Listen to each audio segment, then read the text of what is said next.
Hi, it's me again with Corel Draw Tips and Tricks, and today's video is about the attribute eyedropper. I have a rectangle here that's 36,000 points, and I have 12 more that are hairline. And I'm going to rotate this guy 19.235 degrees.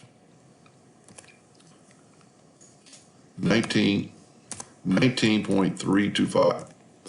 Now, let's say you want to make all these rectangles that same angle. Instead of typing that in again and changing it to 36 points, if you go down to the eyedropper tool, which is underneath the color eyedropper, and go to the attribute eyedropper and click on it, and then click on these, it will automatically change the angle and the thickness of the line. And that's because right up here I have all these checked and I have rotation checked. You can do that with size. Let's back up here.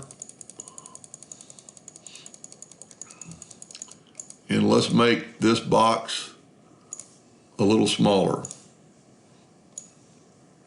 Still 36 points. We're going to rotate it 22.5 degrees this time. Get the attribute eyedropper.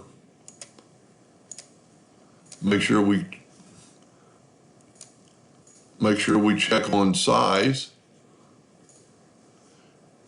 Go to the attribute eyedropper, click on this, and then fill these in. So they're making them the same size, the same angle, the same thickness. It's doing everything you ask it to do. I hope that helped a little bit, and thank you for watching.